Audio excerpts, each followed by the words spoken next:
저는 글로벌 해운산업 전문가로서 오랜 기간 전 세계 해운사들을 분석해왔지만 이번처럼 한국이 글로벌 무역 전쟁의 소용돌이 속에서 독보적으로 유리한 위치에 놓인 경우는 본 적이 없습니다.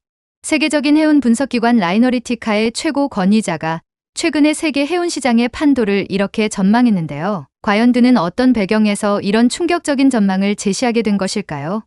지금부터 그의 이야기를 들어보겠습니다. 이야기를 시작하기 전에 구독과 좋아요는 이미 눌러주셨죠? 감사합니다. 그럼 이야기를 시작합니다. 저는 싱가포르에 위치한 세계적인 해운 분석기관 라이너리티카에서 지난 25년 동안 글로벌 해운 산업의 트렌드와 변화의 흐름을 연구해온 데이비드 킴이라고 합니다. 그동안 저는 국제 물류, 해상 운송 시장에서 벌어지는 수많은 경쟁과 전략을 지켜보면서 해운업의 미래를 분석하고 예측하는 일을 해왔습니다. 최근 제가 분석한 결과는 저 자신조차 크게 놀라게 만들었습니다. 그 이유는 바로 세계 최강국 미국이 던진 초강력한 정책 한 가지 때문이었죠. 여러분도 잘 아시겠지만 오늘날의 글로벌 무역 시장은 마치 전쟁터와 같습니다. 수많은 국가들이 자국 산업의 이익을 극대화하기 위해 치열하게 싸우고 있죠. 특히 미중 무역 갈등은 지난 수년간 지구촌 경제의 핵심 이슈였으며 전 세계 경제 전문가들이 촉각을 곤두세우고 지켜보고 있는 상황입니다. 그런데 최근 이 미국과 중국의 무역 갈등이 전혀 예상치 못한 방식으로 전 세계 해운업계를 뒤흔들고 있습니다. 얼마 전 미국 무역대표부는 매우 충격적인 발표를 했습니다. 바로 중국 소속의 선사들이나 중국에서 제작된 선박이 미국 항구에 입항할 경우 최대 150만 달러에 달하는 막대한 항만 수수료를 부과하겠다는 내용이었습니다. 단 한 척의 선박이 미국 항구에 닻을 내리는 순간 우리 돈으로 약 20억 원에 가까운 천문학적인 비용을 지불해야 하는 상황입니다. 제가 지난 25년간 글로벌 해운 시장을 분석해오면서도 이렇게 파격적이고 강력한 규제 조치는 처음 보는 일이었죠. 미국 정부가 이처럼 극단적인 결정을 내린 배경에는 중국이 전 세계 조선 산업과 해양 물류를 부당하게 독점하고 있다는 판단이 깔려 있습니다. 실제로 지난해 전 세계 선박 수주의 무려 56%를 중국이 독차지했고 글로벌 주요 선사들조차도 중국에서 제작한 선박을 상당수 사용하고 있는 현실입니다. 이 때문에 미국은 무역 불균형을 바로잡고 중국의 영향력을 억제하기 위해 특단의 조치를 내릴 수밖에 없었던 것이죠. 이 충격적인 발표가 나오자마자 세계 해운 시장은 그야말로 초비상이 걸렸습니다. 덴마크의 머스크, 프랑스의 CMA CGM, 독일의 함로이드 등 글로벌 해운을 대표하는 초거대 선사들까지도 심각한 손해가 예상된다며 긴급회의를 개최하기 시작했죠. 하지만 그 혼란스러운 상황 속에서도 유독 밝은 미소를 짓고 있는 나라가 있습니다. 바로 대한민국이었습니다. 저는 글로벌 해운산업 전문가로서 오랜 기간 전 세계 해운사들을 분석해왔지만 이번처럼 한국이 글로벌 무역 전쟁의 소용돌이 속에서 독보적으로 유리한 위치에 놓인 경우는 본 적이 없습니다. 한국의 대표 해운사인 HMM은 중국산 선박 비율이 단 5%에 불과하기 때문에 미국의 이번 조치에도 사실상 거의 영향을 받지 않게 됩니다. 오히려 전 세계 해운사들이 고전할수록 한국의 경쟁력은 더욱 빛나게 되는 아이러니한 상황이죠. 글로벌 물류 시장이 급격히 요동치고 있는 지금 대한민국은 전 세계가 주목하는 글로벌 해운 산업의 새로운 중심으로 떠오르고 있습니다. 미국 무역대표부가 발표한 이번 조치는 결코 갑작스러운 결정이 아니었습니다. 지난 수년 동안 미국과 중국 사이에 벌어진 무역 갈등은 이미 세계 경제의 가장 큰 화두로 떠오른 지 오래였죠. 여러분도 잘 아시듯이 미국은 트럼프 대통령 시절부터 중국과의 무역 불균형 해소를 위한 강경 정책을 펼쳐왔습니다. 무려 145%에 달하는 고율 관세를 중국산 제품에 부과했던 적도 있었죠. 하지만 미국이 이번에 내놓은 항만 수수료 부과 정책은 이전의 관세 정책과는 비교할 수 없을 정도로 강력하고 직접적인 타격이 될 것으로 평가받고 있습니다. 이번 미국의 결정은 표면적으로는 중국이 글로벌 조선업과 해양 물류를 불공정하게 장악했다는 점을 문제 삼고 있습니다. 미국 정부가 정확히 지적한 내용에 따르면 현재 중국의 조선업은 전 세계 선박 수주량의 절반 이상인 56%를 독점하고 있으며 중국 정부의 지원 아래 가격 경쟁력을 무기로 전 세계 해운 산업을 압박하고 있습니다. 이는 글로벌 조선 산업의 경쟁력을 떨어뜨리고 장기적으로 미국을 포함한 다른 나라들의 경제적 이익에 피해를 주고 있다는 것이 미국의 주장입니다. 저는 오랜 기간 글로벌 해운업계를 분석해온 입장에서 이런 미국의 논리가 결코 무리한 주장이 아니라는 점을 잘 알고 있습니다. 실제로 중국 정부는 자국 조선소에 막대한 보조금을 지급하며 세계 해운 시장에서 중국산 선박의 비중을 빠르게 늘려왔습니다. 이런 상황 속에서 이번 항만 수수료 부과 정책이 시행되면 중국산 선박을 이용하거나 중국에 소속된 해운사들은 막대한 경제적 타격을 입게 될 것이 자명합니다. 제가 분석한 데이터에 따르면 세계 10대 해운사 중 1위인 스위스의 MSC, 2위 덴마크 머스크, 그리고 프랑스의 CMA CGM까지도 최소 20%에서 최대 45%가 중국산 선박입니다. 미국이 항만 수수료를 실제로 부과하게 되면 이들 글로벌 선사들이 미국 시장에서 선박 한 척당 최대 150만 달러에 달하는 추가 비용을 지불해야 하는 상황에 놓이게 됩니다. 이는 전 세계 해운업계가 이전에 경험하지 못했던 전례 없는 상황으로 글로벌 해운사들의 수익 구조에 엄청난 타격을 줄 것입니다. 특히 세계 4위 선사인 중국의 코스코는 전체 보유 선박의 무려 60%가 중국산 선박으로 이루어져 있습니다. 코스코는 미국의 이번 조치가 본격화되면 가장 먼저 직접적인 피해를 입게 될 대표적인 선사입니다. 코스코는 지금까지 글로벌 해운 시장에서 막강한 영향력을 행사하며 중국 정부의 전폭적인 지원을 받아왔습니다. 그러나 이번 미국의 결정은 그 영향력을 급격하게 축소시키고 글로벌 해운 시장에서의 위치를 위태롭게 만들 가능성이 높습니다. 그리고 이 코스코가 주도하는 오션 얼라이언스라는 글로벌 해운 동맹 역시 큰 위기에 처할 것으로 보입니다. 오션 얼라이언스 소속인 프랑스 CMA CGM과 대만의 에버그린 등도 코스코와의 긴밀한 협력으로 인해 미국 입항 시 추가 비용을 부담해야 하는 상황에서 벗어나기 어렵습니다. 글로벌 해운업계는 이러한 급격한 변화에 비상이 걸렸고 긴급히 대응책을 모색하기 시작했습니다. 중국과 협력하던 많은 글로벌 기업들은 이미 미국 항만 입항에 따른 천문학적 비용 증가를 우려하며 선박 운용 전략의 전환을 서두르고 있습니다. 이 과정에서 가장 주목받는 해운사가 바로 한국의 대표 해운사 HMM입니다. HMM은 글로벌 시장에서 독보적으로 중국산 선박의 비율이 낮습니다. 제가 분석한 최근 자료에 따르면 HMM이 보유한 전체 82척 중 중국산 선박은 고작 4척에 불과하여 5%라는 압도적으로 낮은 비율을 기록하고 있습니다. 이는 글로벌 해운사들의 평균치에 비해 놀라울 정도로 낮은 수치입니다. 미국이 이번 조치를 실제 시행하더라도 HMM이 부담할 예상 항만 추가 비용은 글로벌 평균인 175만 달러의 절반도 되지 않는 약 75만 달러 수준으로 분석됩니다. 이는 HMM이 글로벌 경쟁자들과 비교했을 때 매우 유리한 입지를 점하게 되는 근거가 됩니다. 바로 이런 이유로 저는 이번 미국 정부의 항만 수수료 부과 결정이 한국 해운업계에 있어 전례 없는 기회가 될 것으로 확신하고 있습니다. 글로벌 시장에서 이 같은 상황은 수십 년간 이어져 온 글로벌 무역 질서를 재편할 정도로 강력한 영향을 미칠 것입니다. 한국 해운산업은 전 세계 경쟁자들이 흔들리고 있을 때 더 강력하게 성장할 수 있는 최적의 환경을 맞이한 것입니다. 제가 라이너리티카에서 다년간 축적해온 해운 트렌드 자료들을 분석해보면 글로벌 해운 시장은 위기를 통해 질서가 재편되는 과정을 반복해왔습니다.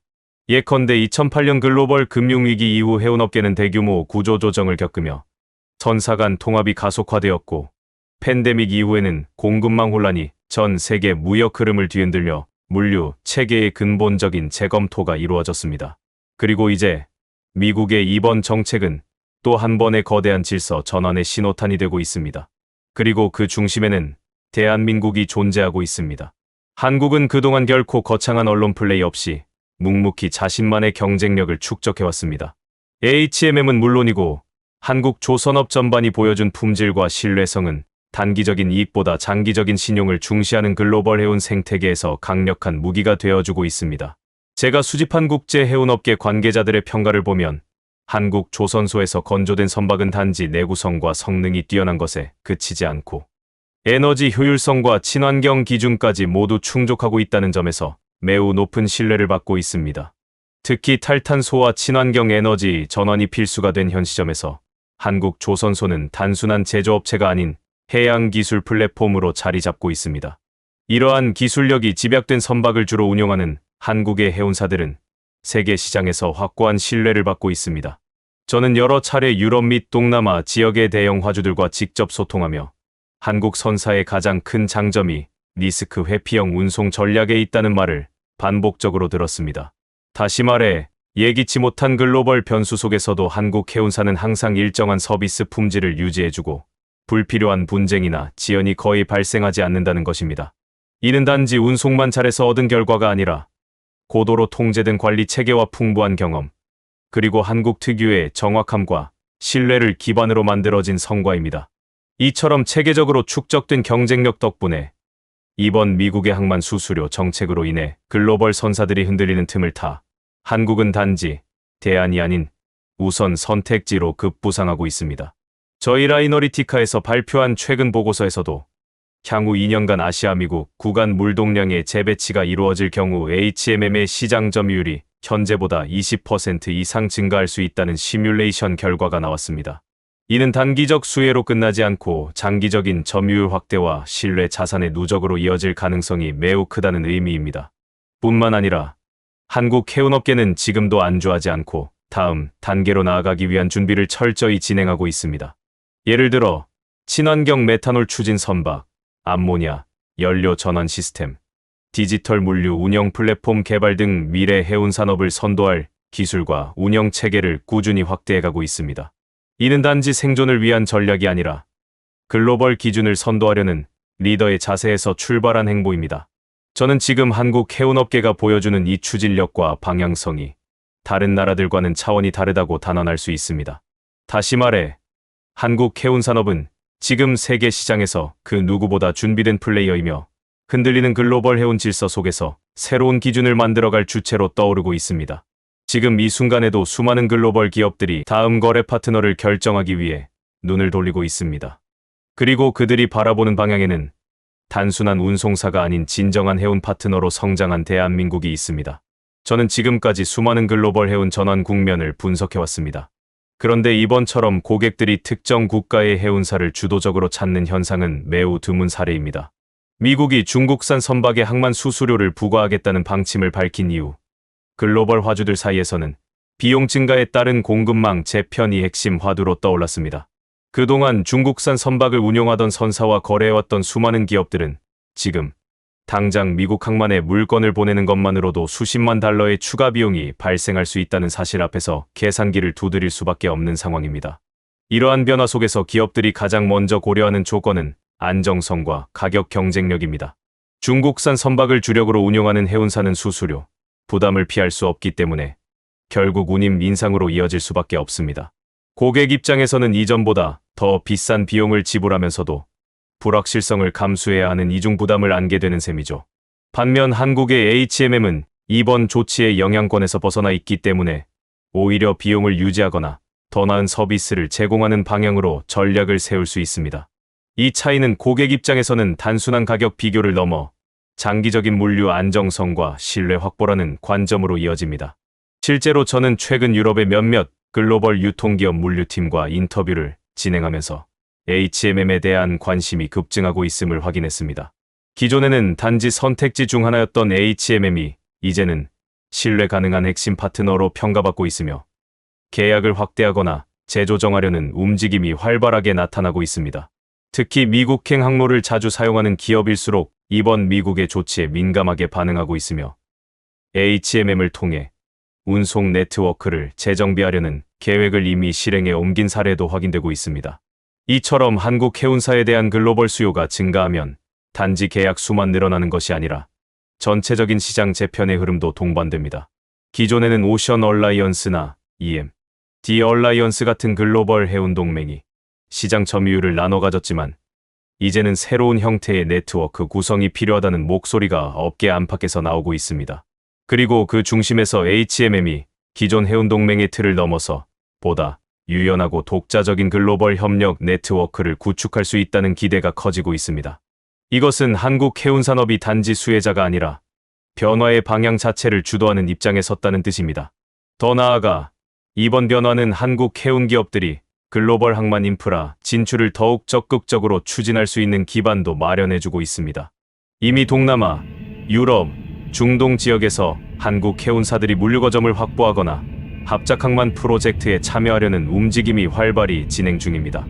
이는 장기적으로 한국식 물류 시스템이 세계 곳곳에 확산되는 흐름으로 이어질 가능성이 큽니다.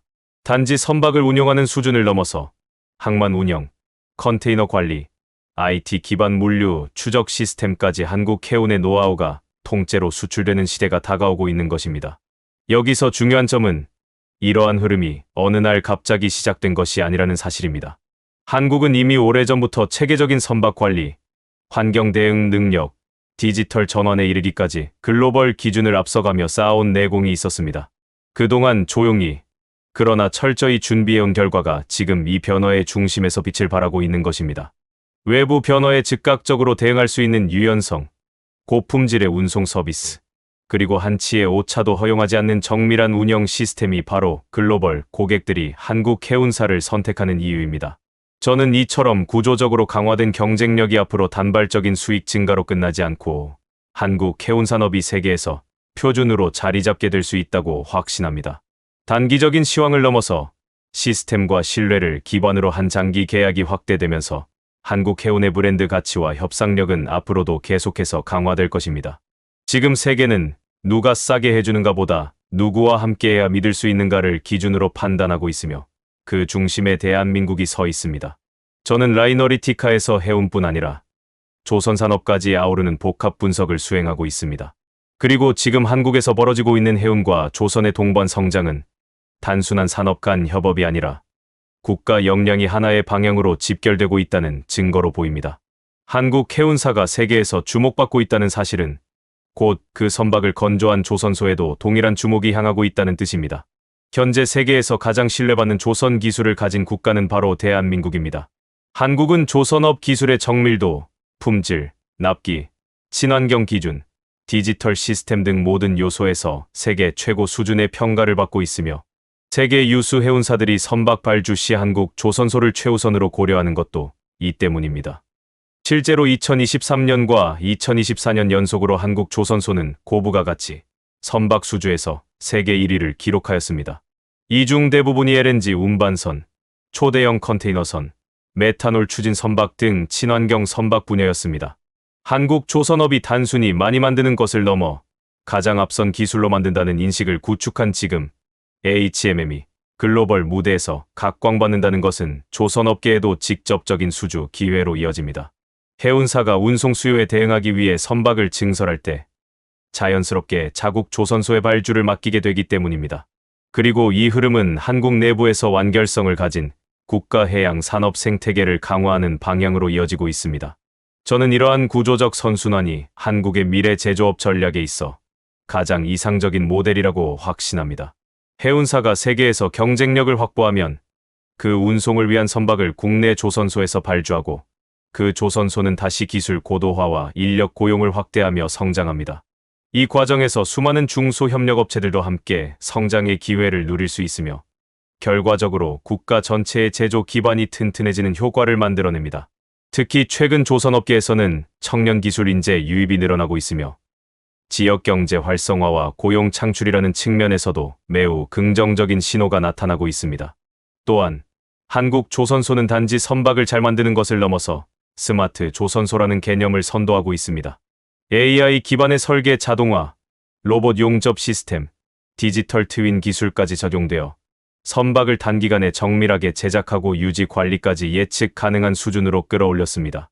이 같은 혁신은 HMM이 운용하는 선박의 성능과 안전성, 연비 개선에 직접적인 영향을 미치고 있으며 다시 해운사의 운송 신뢰도로 이어지는 구조입니다. 더불어 이러한 산업적 연계는 한국이 글로벌 ESG 기준에서도 선진국으로 자리매김하는 데 크게 기여하고 있습니다. HMM은 저탄소 해운 서비스를 제공하고 있으며 국내 조선업계도 국제 환경 규제에 가장 빠르고 효과적으로 대응하고 있습니다. 저는 이처럼 한국 해운과 조선이 동시에 성장하고 있다는 사실이 단지 두 산업의 성공을 넘어서 국가 전체의 산업 경쟁력을 높이는 강력한 원동력이 되고 있다고 생각합니다. 글로벌 해운 시장이 요동치고 있는 지금, 한국은 해운사와 조선소, 그리고 그들을 뒷받침하는 인프라와 기술력까지 모두 세계적인 수준으로 정렬되어 있습니다. 이는 위기 속에서도 흔들리지 않는 시스템의 힘이며 외부 환경이 아무리 변화해도 대한민국의 해양 산업이 미래를 주도할 수 있다는 확신으로 이어집니다. 오늘 이야기를 통해 여러분도 느끼셨겠지만 위기는 늘 예기치 않은 기회를 동반합니다. 세계가 흔들릴 때 묵묵히 준비해온 한국의 저력이 드러났고 그 결과 지금 우리는 해운과 조선이라는 분야에서 세계가 주목하는 중심에 서게 되었습니다. 단지 수출을 잘하는 나라가 아니라 세계 물류 질서를 바꿀 수 있는 실력을 갖춘 나라. 저는 이 사실이 너무나도 자랑스럽고 여러분과 함께 이 자부심을 나눌 수 있어 더욱 뜻깊습니다. 대한민국 정말 대단하지 않습니까? 오늘도 끝까지 시청해 주셔서 정말 감사드립니다.